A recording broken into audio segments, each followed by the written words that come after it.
Good afternoon, everyone, and a very warm welcome indeed to today's lunchtime reflection from St Peter Mancroft Church here in the heart of Norwich. My name's Gill Persicke, and I'm one of the licensed lay ministers in this church. And my subject today is the power of colour, the colour of hope. Now, in 1990, I was lucky enough to live for nearly a year in Prague, and it was a fascinating time to be there, just after the Velvet Revolution. So I was able to see firsthand what happens when a society moves from communism to democracy and capitalism. It was a time of great hope in Prague, but also of considerable difficulty and genuine hardship. It all rather got me down, to be honest, not least because of the way the city looked. Terrible pollution over the winter months, so there were heavy grey skies bearing down on the top of your head, and everything but everything was grubby. The streets and shops were drab. No bright lights or advertising hoardings in those days. Even faces looked grey. But for me, the very worst thing of all was the ubiquitous 40-watt light bulb. Almost every room you entered seemed to be lit by a single, dismal 40-watt light bulb hanging overhead, casting a gloomy light over all that brown furniture, sucking the life out of anything brighter which might have been there. So I escaped with a friend for a week in Budapest, and we washed up at the City Art Museum, walked into the very first gallery, and were stopped in our tracks. A room full of enormous prints, pop art by Andy Warhol. You know, the sort of thing, multiple Marilyn Monroe faces in brilliant yellow and pink and turquoise and green, rows upon rows of Campbell's tomato soup cans.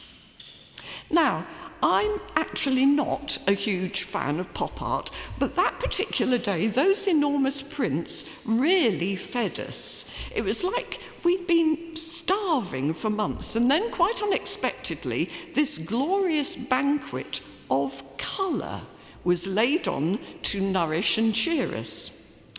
And that day, I think I experienced for the very first time in my life something which has been the experience of countless millions of ordinary people up until very recently.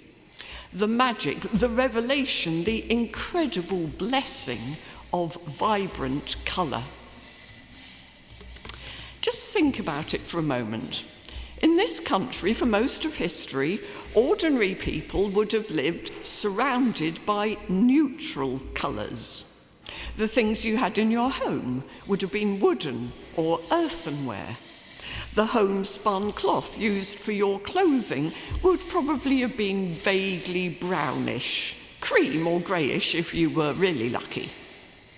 Last year in the Suffolk town of Lavenham, I saw an exhibition of the natural dyes used in medieval times.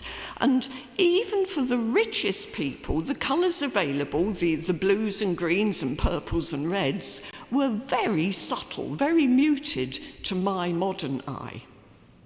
No, for most medieval people, brilliant colour was limited to the green of nature, with the blessing of yellow and blue spring flowers after a winter of brown slush.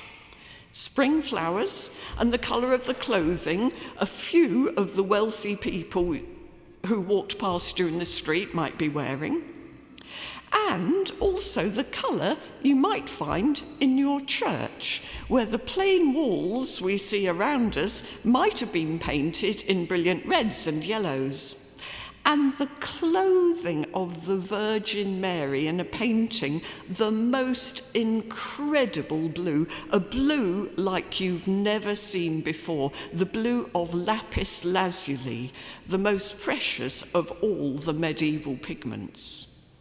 Most people, for most of history, would have appreciated colour as a blessing in a way we just don't nowadays. I'm reading a novel at present. It's called The Glassmaker by Tracy Chevalier. It's fiction, as I've said, but it carries, I think, a lot of historical and psychological truth. And one episode in particular has caught my imagination. It's 1574, and the plague, the Black Death, has arrived in Venice. The city is in the grip of intense fear and suffering. Death stalks the streets. A family of glassmakers are imprisoned in their own home, sealed up inside it by the authorities because a family member has caught the plague. And so they are deprived of their livelihood. No one can afford to buy glass goblets or platters anymore. Their only contact with the outside world is via a basket lowered into the street from an upstairs window. So, how on earth to feed the family? Well, a daughter of the family hits upon the idea of beads. She makes a supply of delicious yellow glass beads. They're translucent, but with a kind of swirl of opaque yellow in the middle. And she discovers that people are prepared to exchange some of their really precious food, their eggs, their fruit, their bread, for a single one of these yellow beads. Why? Well, because of the power of colour. A glorious yellow bead which you keep in your pocket and then you hold in your hand and you gaze at, that bead becomes a symbol of hope and of loveliness in the most hopeless and ugly of times. They are beads to be clutched in prayer. Yellow. The sun will shine for us again one day.